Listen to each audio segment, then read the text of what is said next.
Hello, friends. Let us today try to have an introduction of the great epic Paradise Lost, written by John Milton. John Milton was one of the greatest minds from England, and who can stand only next to Shakespeare in the volume and the sublimity of the subjects touched upon. John Milton was an ardent believer in God. He had such profound faith in God that even despite all the oppression faced by him from the politics of that time, he did not waver. And even despite all that suppression, his faith in God became stronger with each passing moment. Now, this document that has been handed to us in 12 books, The Paradise Lost, was in fact originally written in 10 books. But since the great masters of epic have all written down epics in 12 volumes, so John Milton added 2 more volumes, 2 more books to the pre-existing book, to the pre-written 10 books. But what is Paradise Lost? For that, let us understand what is paradise. Paradise is the kingdom of God, the place where God lives. Now, if God, the idea of God does not appeal to us in this modern times, let us think that God must be all goodness.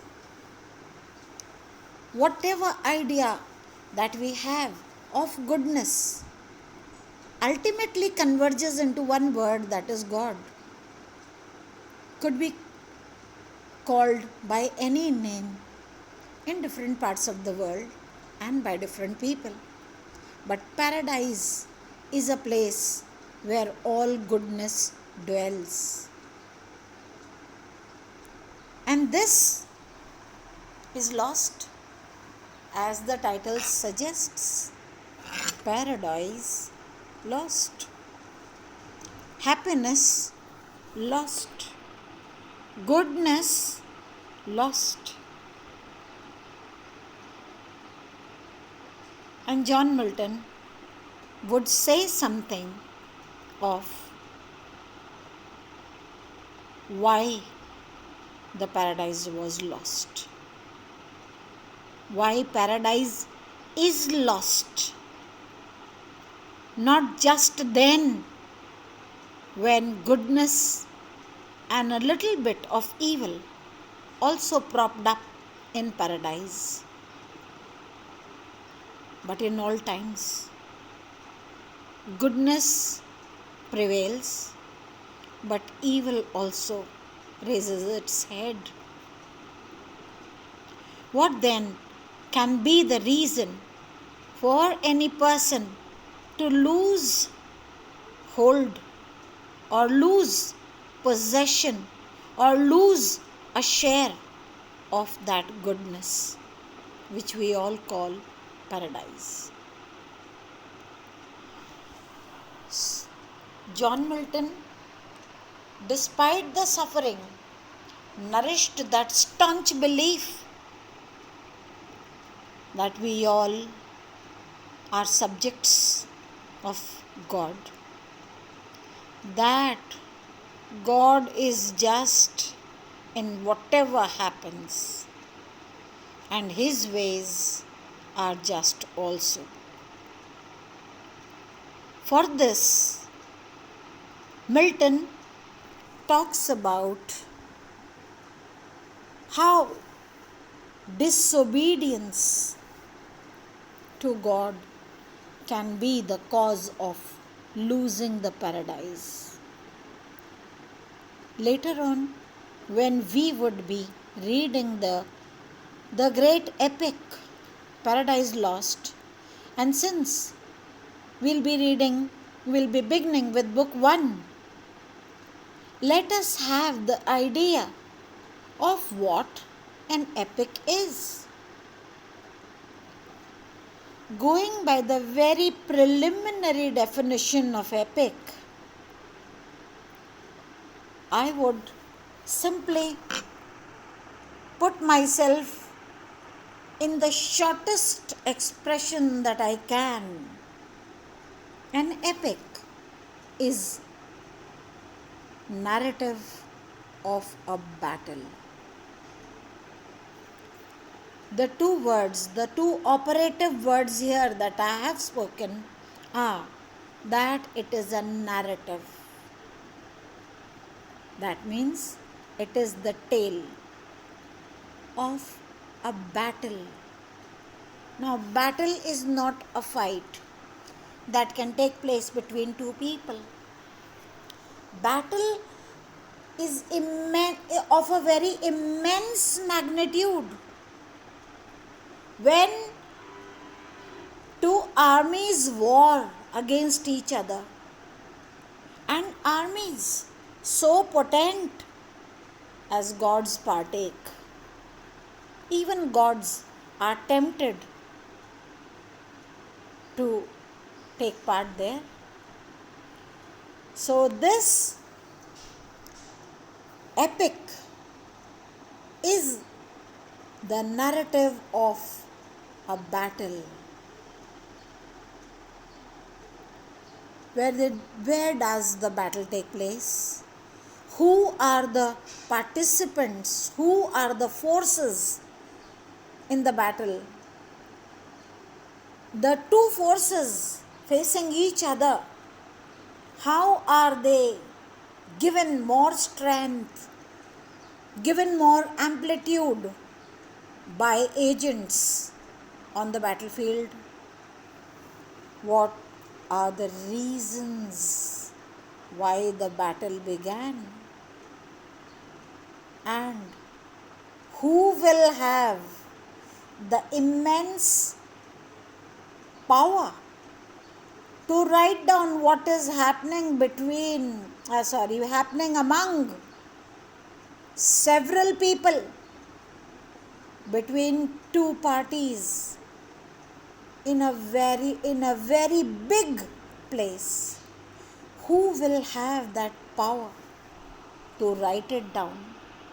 And who will have the insight or the heavenly sight to be able to have a complete view of the battlefield so as the document can be written?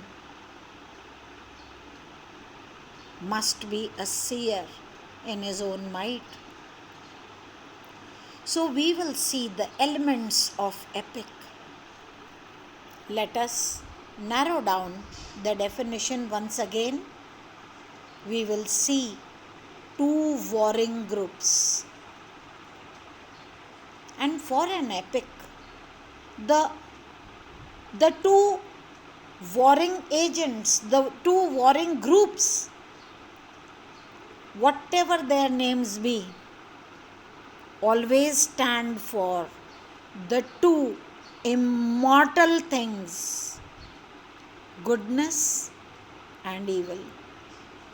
So the purpose of writing down an epic where hundreds and myriads of people get involved, they in fact get classified into two groups. One group signifying goodness and the other group signifying evil.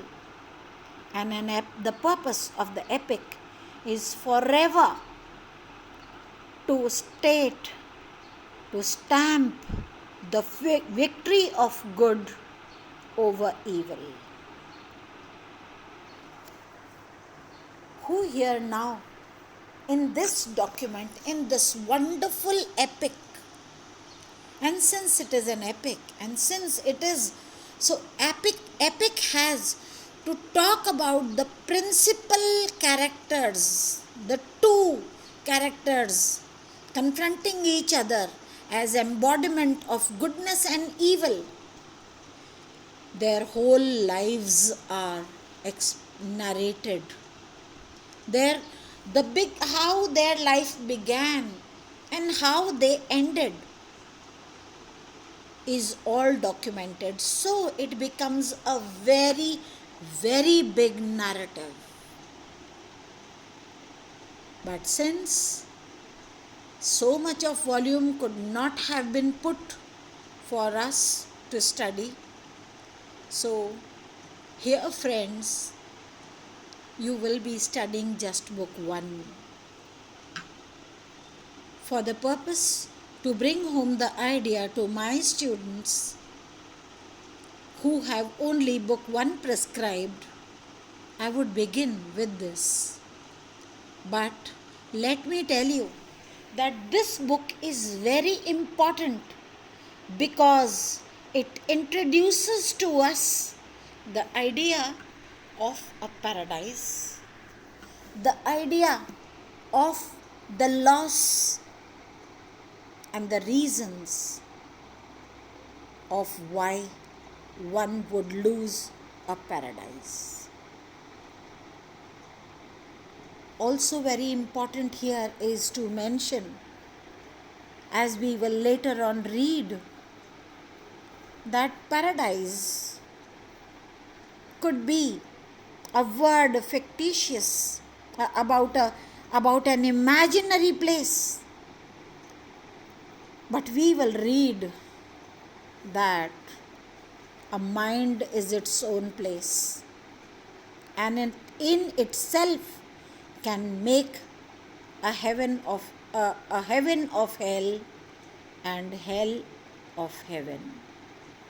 We will study this document not as a land which would be existing somewhere over the skies, somewhere deep into the deep of the cosmos, but we will see this paradise and the lost paradise, that is the hell, existing simultaneously within the skins of each of us.